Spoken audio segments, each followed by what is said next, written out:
Hello again, continuing on the Rhodesian Bush War. And there's a book by a chap who really exemplifies the kind of adventurous spirit that really belonged to a previous era in some ways. And his life was just filled with adventure. He was born in East Africa, spent a lot of his childhood there, but then the family moved to Canada. But then, as a young man, he decided to move back to Africa, and he moved to Rhodesia, and he joined, quite almost by accident, joined the army, and became a recruit in the Rhodesian Light Infantry. This is the book, Three Sips of Gin, An African Adventure by Timothy G. Bax. So he goes through the recruit training, is confronted by the RSM, a fearsome character called Robin Tarr, who spots he has a loose button from across the parade ground, and he ends up with a couple of days in detention. But he gives the impression that he sort of casually ambles through training and kind of ricochets his way around, but he passes out as top recruit, so he must have been pretty good. And is then posted to 3 Commando and commences operations.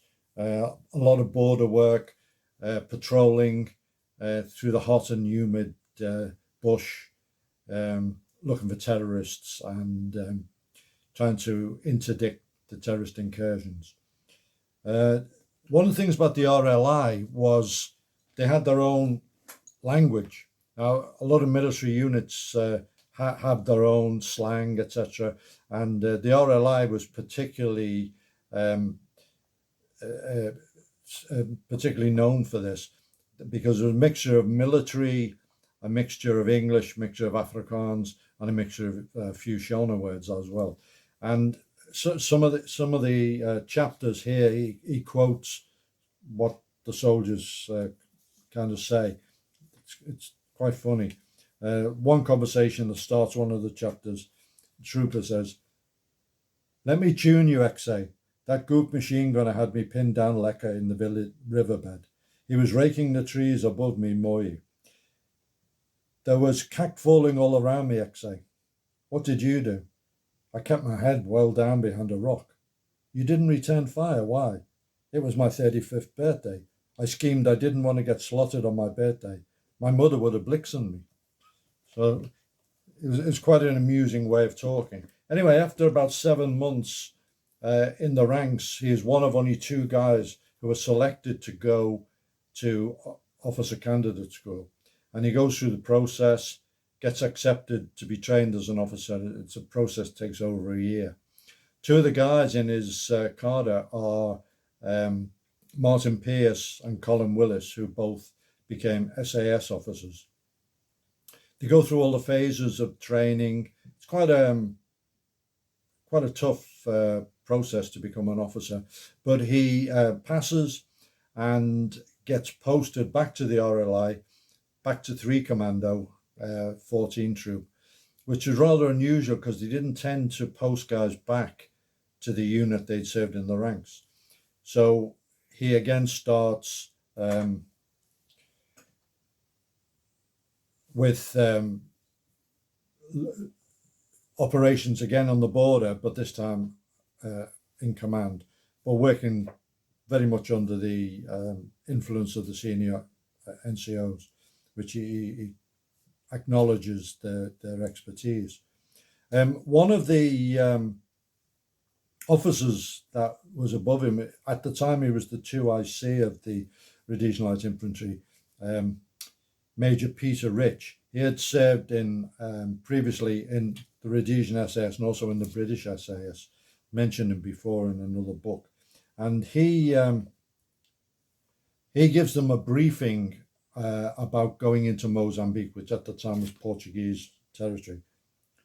"Gentlemen, as most of you are aware, the Portuguese soldiers fighting in Mozambique have not been blessed with the tracking skills of Daniel van der Boon, nor the musketry skills of David van der Crockett.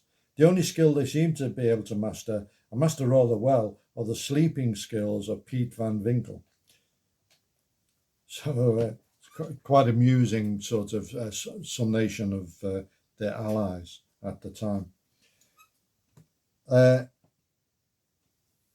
During this period, he's shot in the leg, and while he's being given first aid, he manages to procure a sip of gin before he's whisked off, casevaced off for treatment. And then, in about a few months later, he's actually recruited into the Selous Scouts personally by Ron Reed Daly. Ron Reed Daly was an absolutely uh, significant and also very, very much admired figure amongst the young officers. And he suggests rather strongly that Tim Bax go for selection. And he says there's a selection course starting in 2 weeks. So he doesn't really have any time to prepare. And his friends in the RLI kind of pack his bags for him, excuse me, during a mess night the night before. He doesn't even have the right kit. And as we've mentioned before in talking about the Scouts, the selection course is very, very arduous and living rough. They just bash it up under a bush, basically, for the duration of the course. It was bush living. And so he goes through that. And like all selection courses for special forces, the aim is to get the guys to be cold, wet, tired, and hungry, to reduce them to a base level and then see how they perform over an extended period. And to assess the character and the actual core of the individual. And he manages to pass and goes in firstly into pseudo operations, and he's working with the African troops, who some of them are turned terrorists, and one of the guys he's working with was one of his instructors, and he formed quite a Moses' name was quite a bond, quite a friendship, and he learned a hell of a lot about the Bush War from this chap. So first of all, he starts doing the pseudo ops, and then he is involved in one of the column attacks. The Selous Scouts, they had all these vehicles that a lot of them were Mercedes Unimogs, which were also used by Frelimo, so they could be disguised. The guys used to cam up. It was called a disguised column, so they could penetrate into Mozambique, and they went a long way in and they attacked various targets. And this particular target was Mapai. And during an operation to clear one of the target buildings, he's up on the first floor of the building and he gets shot again. And he has to hobble to a balcony, and the guys are ready to catch him because he's still under fire and things happening. Oh, he throws a note tied to a rock, and they get a party together, and he jumps over, and he's casevaced, and miraculously manages to acquire another slug of gin. So he goes back to Salisbury, to Andrew Fleming, the hospital, and the surgeon diagnoses that he's going to have to remove his leg because it's just held on by a few shreds. And the matron, used to have matrons back then, recognizes him, and her goddaughter is Tim Bax's fiance. And she says to the surgeon, "You're not going to operate until she's given permission." And in the event, they decide to try to save the leg, and which is successful, and he's returned to operations. But an interesting thing, the surgeon didn't believe that he was able to walk or hobble down this corridor and jump over a balcony on a completely shattered leg. Said it's not humanly possible. And there was another instance of this in another operation elsewhere, where the doctors wouldn't believe a very similar thing. And it just proves that human beings are capable of far more than most even experts will believe. So he returns to operations, and he's running a fort, one of the Selous Scouts fort, which were these buildings where they could operate without anybody seeing inside. And doing some liaison stuff, he's in a Land Rover and they hit a mine, and he's again wounded. And this gives him his third sip of gin. And that's where the title of the book comes from, which when I first picked up the book, I didn't really understand what the title was. But you realise it's the 3 times he was severely wounded, 3 sips of gin. And he always managed to acquire his favourite drink. One of the other things that happen is that they were always getting up to raucous activities in various messes, and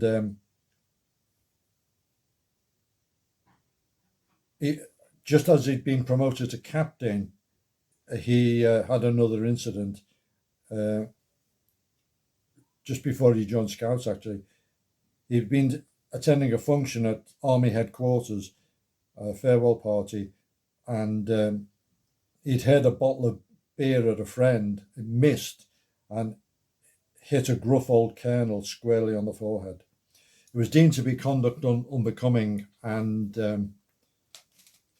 he was given a serious reprimand. I might have been cashiered from the army had the old colonel not come unexpectedly to my defence. Best damn party this stuffy mess has ever seen, he stated at my disciplinary hearing. So it's really good stuff. And an insight on the Selous Scouts, operating with the Air Force, an Air Force pilot speaking to a Selous Scouts officer, and the pilot says, "Have you seen our squadron mascot? What is it? A spotted Dalmatian? Yes, he was in our camp last night. May we please have him back? I'm afraid not. Why? We ate him." So no wonder the Scouts had such a reputation. He goes into the very controversial activities at the end when Ron Reed or the Scouts came under suspicion by Army headquarters of being involved in poaching and selling of trophies and that kind of thing. Completely unfounded. There was telephone tapping. Tim Bax goes into it in detail. He's completely on the side of Ron Reed Daly, and then he moves down to South Africa for a while, and then joins Ron Reed Daly in Transkei, running their special forces, such as they were. And then towards the end, he's back in South Africa and he's in civilian security. So one of the interesting things, while he's there in Pretoria, he's invited to a function with a mystery guest, and the mystery guest turns out to be Kalashnikov, the designer of the famous rifle. And everyone is praising this wonderful rifle. And Tim Bax gets up and disagrees completely. He says,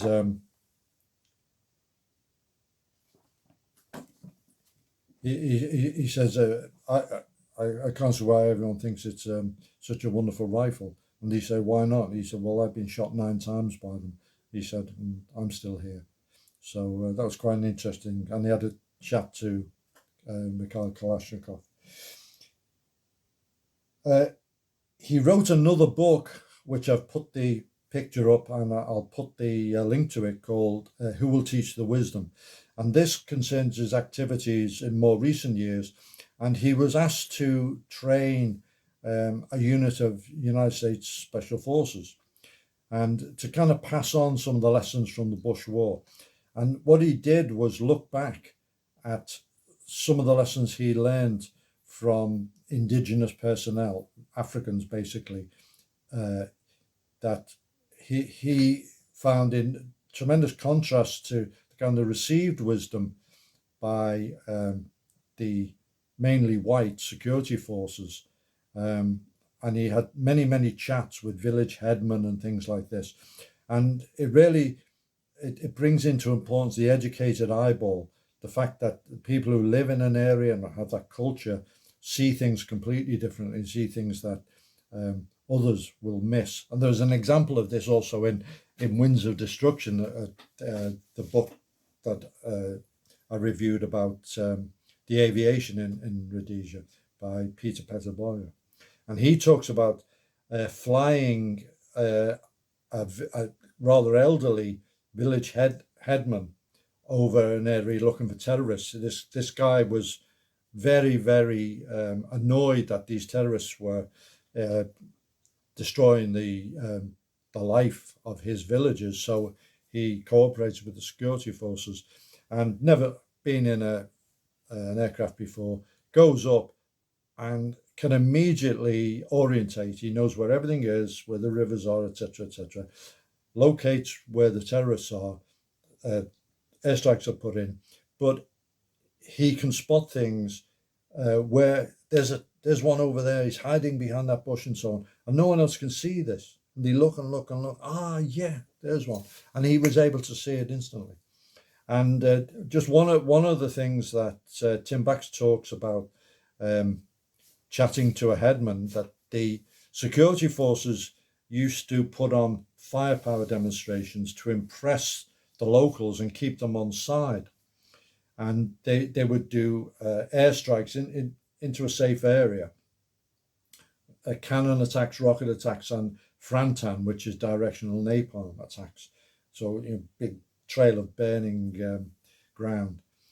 And after one of these, Tim Bax is talking to the headman, and he found out that this was a total waste of time, because the headman said to him, we do not fear the fire from the sky, we fear the blade in the night. And it just summed up the threat from the terrorists as opposed to the threat from the security forces, who didn't really target the locals anyway. So really one of my favorite books, Who Will Teach the Wisdom. I really urge anyone to read it. You probably have to go and get it on Kindle, because the print copy is very rare. But the two books together, very detailed, and you can see it's very thick, full of humor, full of anecdotes, very self-deprecating by a guy who was quite well decorated, and served at the very cutting edge of special forces operations in Rhodesia at a time when the Bush War was at its most intense. Highly recommended.